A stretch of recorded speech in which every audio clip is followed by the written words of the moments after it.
अस्सलामुअलैकुम बच्चों। आज का जो हमारा टॉपिक जो हमने आज डिस्कस करना है वो जनरल एनेस्थेटिक डिस्कस करना है। ठीक है, अभी हमने लोकल डिस्कस कर लिए हुए थे, अब जनरल की बात आ रही है। जनरल के अंदर हम मोस्टली उन कंडीशंस में देते हैं जब हमने मेजर सर्जरीज करनी होती हैं। ठीक है, लोकल एनेस्थीसिया जिसमें हमारे पास जो है वो पॉसिबल नहीं होता कि हम उन कंडीशंस में, तो मेजर सर्जरीज के केस में हम मोस्टली जनरल एनेस्थीसिया प्रेफर करते हैं। इसमें जो है ना हमारे पास पूरा बंदा जो है बेहोश होता है। ठीक है, एनाल्जेसिया एनेस्थीसिया सारा कुछ होता है। ठीक है, अच्छा, अब हम इसमें ना सबसे पहले इसको डिफरेंशिएट करेंगे लोकल एनेस्थीसिया सबसे पहले। ठीक है, फिर उसके बाद एनेस्थीसिया एनाल्जेसिया का डिफरेंस पढ़ेंगे। ठीक है, देन हम इसके इफ़ेक्ट्स पे आएंगे, देन इसकी स्टेजेस, और देन आगे फर्दर मूव ऑन करेंगे। ठीक है, सबसे पहले जब हम बात करें जनरल एनेस्थीसिया की, इसको पहले हम डिफरेंशिएट करें दोनों को। तो सबसे पहले अगर हम देखें साइट के बारे में, तो जनरल एनेस्थीसिया जो है वो सेंट्रल नर्वस सिस्टम पे एक्ट करता है, और जो आपका लोकल एनेस्थीसिया होता है वो आपका पेरिफेरल नर्वस सिस्टम पे एक्ट करता है। जनरल एनेस्थीसिया में आपकी पूरी होल बॉडी जो है ना वो इन्वॉल्व होती है। ठीक है, आप पूरे के पूरे बेहोश होते हो, तो आपकी पूरी बॉडी इमोबाइल होती है, जबकि जो आपका लोकल एनेस्थीसिया होता है उसमें सिर्फ लोकलाइज्ड इन्वॉल्वमेंट होती है। ठीक है, उसके बाद कॉन्शियसनेस जो होती है वो जनरल एनेस्थीसिया में लॉस्ट हो जाती है, जबकि लोकल एनेस्थीसिया में बंदा बेहोश नहीं होता। ठीक है, उसकी कॉन्शियसनेस बरकरार रहती है, वो उसको हम कह सकते हैं अनअल्टर्ड अनचेंज। ठीक है, उसके बाद मेजर सर्जरीज़ के अंदर हम जनरल एनेस्थीसिया को प्रेफर करते हैं और लोकल को नहीं प्रेफर करते। ठीक है, माइनर सर्जरी हो, छोटी मोटी हो, तो उस केस में हम लोकल को प्रेफर करते हैं। ठीक है, और जनरल को नहीं करते। उसके बाद अगर नॉन कोऑपरेटिव पेशेंट है तो उसमें हम जनरल एनेस्थीसिया देना ही प्रेफर करते हैं। उसके अलावा अगर कोई बंदा पुअर हेल्थ का पेशेंट है, मतलब उसकी हेल्थ इतनी अच्छी नहीं है, तो उसमें जनरल एनेस्थीसिया जो है ना वो रिस्की हो सकता है। बच्चों, एनेस्थीसिया देना कोई आसान काम नहीं होता, इसको प्रॉपर इसका बैलेंस होता है। ठीक है, इसमें इसकी इंडक्शन, फिर उसकी मेंटेनेंस, फिर उसके बाद उसकी रिकवरी। ठीक है, ये होल प्रोसीजर है एक, मतलब पूरा ड्यूरिंग होल ऑपरेशन इसको मेंटेन रखना पड़ता है। तो जो है ना उस पुअर हेल्थ पेशेंट है तो उसमें जो आपका लोकल एनेस्थीसिया है वो ज़्यादा सेफ़र होता है। ठीक है, उसके बाद कुछ बातें जो आपको पता होनी चाहिए एनाल्जेसिया एनेस्थीसिया की, इसमें कभी आपसे पूछी नहीं जाएंगी लेकिन आपको ख़ुद से पता होना चाहिए। एनाल्जेसिया जो है वो आपके पास सिर्फ पेन का लॉस होता है। ठीक है, लॉस ऑफ पेन होता है। पेन रोकनी है तो आप एनाल्जेसिया देते हो। एनाल्जेसिक्स आप ड्रग्स भी लेते हो तो एनाल्जेसिक ड्रग्स जिस्म दर्द के लिए, ठीक है, सर दर्द के लिए, तो एनाल्जेसिक्स आप ले लेते हो। ठीक है, उसके बाद एनेस्थीसिया जो होता है उसमें पूरी सेंसेशंस का लॉस होता है। एनेस्थीसिया में लैक ऑफ सेंसेशन होता है। ठीक है, एनाल्जेसिया के अंदर जो है ना वो बंदा फुली अवेयर होता है, अवेक होता है पेशेंट। ठीक है, बेहोश नहीं हुआ होता, जबकि एनेस्थीसिया में होता है पेशेंट अनकॉन्शियस भी हो सकता है और अवेयर भी हो सकता है। ऑब्वियसली एनेस्थीसिया में अगर जनरल एनेस्थीसिया की बात करें तो वो अनकॉन्शियस हो जाएगा पेशेंट, और अगर लोकल की बात करें तो वो अवेयर होगा। ठीक है, तो इसलिए हम दोनों केसेस में डिस्कस कर सकते हैं। और एनाल्जेसिया जो होता है वो पेशेंट कंट्रोल होता है। ठीक है, तो जो पेशेंट खुद कंट्रोल करता है, जैसे एनाल्जेसिक ड्रग्स हैं जितनी आप ले रहे हो वो आपके अपने हाथ में है ना कि आप उसको कंट्रोल कर रहे हो। कितनी आप ज़्यादा लोगे तो आपके लिए टॉक्सिक हो सकती है, कम लोगे तो आपके लिए थेराप्यूटिक हो सकती है। ठीक है, जबकि एनेस्थीसिया जो है ना ड्यूरिंग ऑपरेशन या किसी भी, वो एनेस्थेटिस्ट कंट्रोल करता है। उसको पता होता है कितना एनेस्थीसिया किस पेशेंट को देना है, कितनी देर के लिए हमने बेहोशी को मेंटेन रखना है। ठीक है, कितनी देर तक का होना चाहिए एनेस्थीसिया, उसको कंट्रोल करने के लिए एनेस्थेटिस्ट होता है। ठीक है, अच्छा, एनाल्जेसिक्स जो होते हैं वो तो आपका ओवर द काउंटर ड्रग्स होती हैं, वो तो आपको पता भी है। अच्छा, उसके बाद इसके इफ़ेक्ट्स की बात करते हैं। इसके इफ़ेक्ट्स में 5 मेजर इफ़ेक्ट्स आते हैं। इसके सबसे पहला इफेक्ट आता है इसका जिसमें एमनीजिया होता है, एनाल्जेसिया, दूसरा होता है, थर्ड होता है स्केलेटल मसल रिएक्शन है। इन तीनों को ना हम एनेस्थेटिक ट्राइएड कहते हैं। टोटल 5 इफ़ेक्ट्स होते हैं, लेकिन 3 जो हैं वो मोस्ट इंपॉर्टेंट है, जिसमें एमनीजिया, लॉस ऑफ मेमोरी, ठीक है, उसके बाद analgesia, loss of pain, then skeletal muscle relaxation. ये तीनों जो हैं इनको हम कहते हैं एनेस्थेटिक ट्राइएड।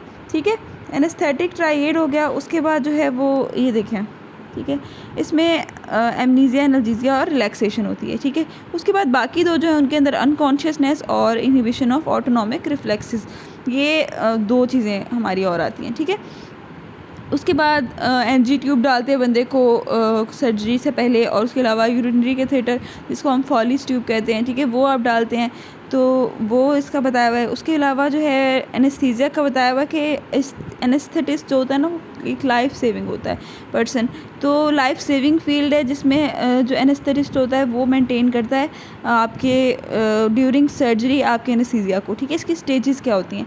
सबसे पहली स्टेज जो होती है वो होती है आपकी इंडक्शन की स्टेज। ये आपको ग्राफ नज़र आ रहा है, इसमें क्या है कि सबसे पहली स्टेज इंडक्शन की स्टेज है। तो इस स्टेज में क्या होता है कि आपका एनेस्थेटिस्ट काम करता है, ठीक है।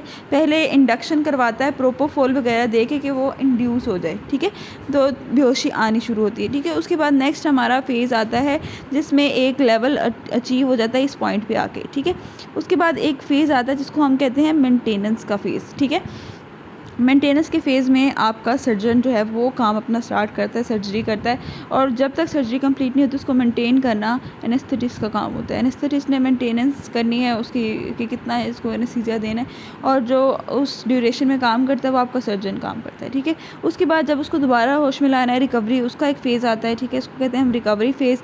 उसमें फिर एनेस्थेटिस्ट ने ही काम करना है, ठीक है। उसमें ये सर्जन का काम सिर्फ मेंटेनेंस फ़ेज़ में होता है, ठीक है। ये आपको लिपिनकॉड में इसकी जो है वो डिटेल्स डिस्क्रिप्शन वगैरह मिल जाएंगी। ये बातें नहीं लिखी होंगी, लेकिन तीनों स्टेजेस जो है ना आपके एनेस्थीसिया की वो आपको लिखी हुई लिपिनकॉड में मिल जाएंगी, वो वहाँ से आप देख सकते हैं, ठीक है। ये बच्चों किसी स्पेसिफ़िक बुक से नहीं बना हुआ, तो अगर आपने बुक से कंसल्ट करना है तो बेसिक जो है वो आप उधर से ही कंसल्ट करेंगे, जो आपका है कैटजंग से, ये चैप्टर कैटजंग से ही करेंगे। कैटजंग में जो आपकी इंडिविजुअल ड्रग्स है ना, जैसे प्रोपोफॉल वगैरह, उनकी जो डिटेल्स करनी है वो बेहतर है कि आप लोग बिग कैटजंग से करें बजाय मीडियम के, तो वो बिग कैटजंग में ज़्यादा अच्छी लिखी हुई है। और उसके अलावा कुछ बातें यहाँ पे जो पता चलेंगी वो आपको बुक में नहीं होंगी, और कुछ एक दो बातें जस्ट लिपिनकॉड में अच्छी लिखी हुई हैं। एक ये वाला जो स्टेजेस हैं वो अच्छी लिखी हुई हैं, और उसके अलावा एक और चीज़ है हाइपरथर्मिया, मैलिग्नेंट हाइपरथर्मिया ऐसा कुछ है, वो आपने वहाँ से करना है लिपिनकॉड से, ठीक है। और उसके बाद इसको हम जब देते हैं गिवन एज मॉडर्न एनेस्थीसिया की ना दो आगे से उसमें सब कैटेगरीज आती हैं।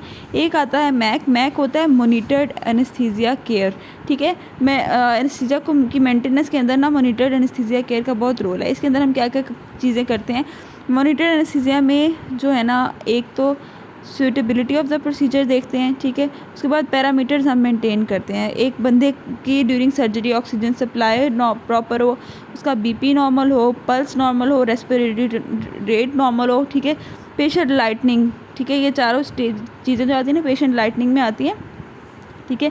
ये चारों चीज़ें हम जो देखते हैं ना उसका जो पैरामीटर्स मेंटेनेंस वो सारा कुछ होता है, उसको हम कहते हैं मॉनिटर्ड एनेस्थीसिया केयर, ठीक है। उसके बाद इस पूरे प्रोसीजर के अंदर मैक के अंदर दो चीज़ें और भी आती हैं। आउटपुट्स आप समझ लें कि एक बंदा उसकी जो नेज़ोगैस्ट्रिक ट्यूब हम डालते हैं, उसकी जो जीआईटी तक ट्यूब डालते हैं नोज़ के ज़रिए, तो वो उसके ज़रिए उसको खाना वगैरह भी तो पहुंचाना है ना उस ड्यूरेशन में। लंबा प्रोसीजर है, उस केस में हम यूरिनरी कैथेटर भी डालें क्योंकि उसको यूरिनेशन भी हो सकती है।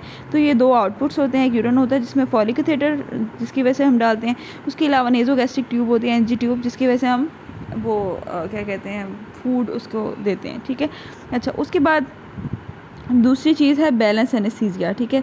ये तो एक मैक मॉनिटर्ड एनेस्थीसिया केयर के अंदर तो वो चीज़ें आ गई ना जो आप एनेस्थीसिया से पहले मेंटेन कर रहे हो। उसके बाद एक बैलेंस एनेस्थीसिया की चीज़ आती है। बैलेंस एनेस्थीसिया में आपके पास आप कॉम्बिनेशन देते हो, आप सिर्फ आईवी एनेस्थीसिया भी नहीं दे सकते, उसके साथ आपको इनहेलेशनल ड्रग भी देनी पड़ती है। तो वो एक प्रॉपर बैलेंस बनाती है। एक बैलेंस एनेस्थीसिया का जो केस है ना टिपिकल, वो उसमें आप आईवी भी देते हो और इनहेलेशनल भी देते हो ड्रग, ठीक है। तो वो दो चीज़ें को कॉम्बिनेशन एक बैलेंस एनेस्थीसिया कहलाता है, प्रॉपर बैलेंस, ठीक है। अच्छा, उसके बाद यहाँ पे एक क्लासिफिकेशन आती है। क्लासिफिकेशन से पहले आपको मैं न्यूरोट्रांसमीटर्स का थोड़ा सा बता दूँ। ये एक्साइटेटरी और इनहिबिटरी। एक्साइटेटरी न्यूरोट्रांसमीटर्स कौन कौन से हैं? निकोटिनिक, मस्क्रीनिक, ठीक है, AMPA, NMDA रिसेप्टर्स, ठीक है, सेरोटोनिन, ये सारे एक्साइटेटरी होते हैं। इनहिबिटरी आपको बेसिकली याद होना चाहिए। गाबा इज़ एन इनहिबिटरी, ठीक है, क्लोराइड चैनल वाले, ठीक है, ग्लाइसिन वाले और पोटाशियम चैनल वाले, ये चारों इनहिबिटरी टाइप के न्यूरोट्रांसमीटर होते हैं, ठीक है। अच्छा, उसके बाद हम बेसिक क्लासिफिकेशन पे आ रहे हैं बच्चों। ये भी किसी ने पूछनी नहीं है, जस्ट आपके जनरल नॉलेज के लिए ये आपको पता नहीं चाहिए। उसके बाद क्लासिफिकेशन पे आते हैं। इसमें दो टाइप के एनेस्थीसिया की टाइप्स है, मैंने आपको बताया ना। एक बैलेंस एनेस्थीसिया में दो चीज़ें होती हैं, इनहेलेशनल भी होता है और आईवी कंपोनेंट्स भी होता है, ठीक है। दोनों का कॉम्बिनेशन हम यूज़ करते हैं। जो सब टाइप्स है उसमें सबसे पहले इनहेलेशनल की अगर हम बात करें तो इनहेलेशनल में हमारे पास दो चीज़ें आती हैं। एक आती है गैस, ठीक है, दूसरे आते हैं वोलेटाइल लिक्विड्स, ठीक है। गैस के अंदर हमारे पास नाइट्रोजन ऑक्साइड आती है, ठीक है। वोलेटाइल लिक्विड्स में आपके पास हेलोथेन, एनफ्लोरेन, सीवोफ्लोरेन, आइसोफ्लोरेन, ये सारा कुछ आता है, ठीक है। ये आपके एनेस्थीसिया हो जाते हैं। उसके बाद नेक्स्ट आईवी वाले जो एनेस्थीसिया आते हैं उसमें हमारे पास एक इंड्यूसर्स आते हैं जो इंडक्शन की फ़ेज़ में देते हैं। उसमें हमारे पास प्रोपोफोल और इटोमोडेट वगैरह देते हैं। उसके बाद हमारे आते हैं slow acting maintainers. Slow acting maintainer में हमारे पास 3 चीज़ें आती हैं। एक आती है आपकी बेंजोडाज़ेपिन, ठीक है, वो आपने पीछे पढ़ ली हुई हैं, बेंजोडाज़ेपिन हाँ पढ़ ली हुई हैं, बार्बिचुरेट्स वाले एंटी डिप्रेसेंट्स में पढ़ी हैं। उसके बाद ओपियोइड्स, ठीक है, ओपियोइड्स के बाद डिसोसिएटिव्स, ठीक है। सबसे पहले बेंजोडाज़ेपिन में आपके पास क्लोराज़ेपाम, डायज़ेपाम और बीटाज़ोलाम। मैंने आपको बेंजोडाज़ेपिन से पढ़ाई थी, तो मैंने आपको बताया भी था कि ये एनेस्थीसिया के तौर पे भी यूज़ हो सकते हैं, बार्बिचुरेट्स भी और बेंजोडाज़ेपिन भी, दोनों भी, लेकिन सिर्फ मेंटेनेंस के फेज़ में हम यूज़ करते हैं इसको, ठीक है। उसके बाद ओपियोइड्स की बात करें तो ओपियोइड्स के अंदर हमारे पास फेंटेनाइल ड्रग्स आ जाती हैं। उसके बाद डिसोसिएटिव के अंदर हमारे पास कीटामीन आती है। कीटामीन जो है वो किन पेशेंट्स के लिए या वो इस फेज़ में देते हैं, तो उसके इफ़ेक्ट्स 2 तरह के होते हैं, डीपर्सनलाइजेशन और डी रियलाइजेशन। 2 इफ़ेक्ट्स होते हैं। पेशेंट जो होता है वो खुद से अनअवेयर हो जाता है, unaware of himself. Derealization होता है out of this world in dreams, वो बंदा वो उस तरह की स्टेट मेंटेन करता है, ठीक है। अच्छा, उसके बाद हमारे पास जो है वो वीडियो काफ़ी लंबी होगी, बाकी नेक्स्ट पार्ट में करते हैं।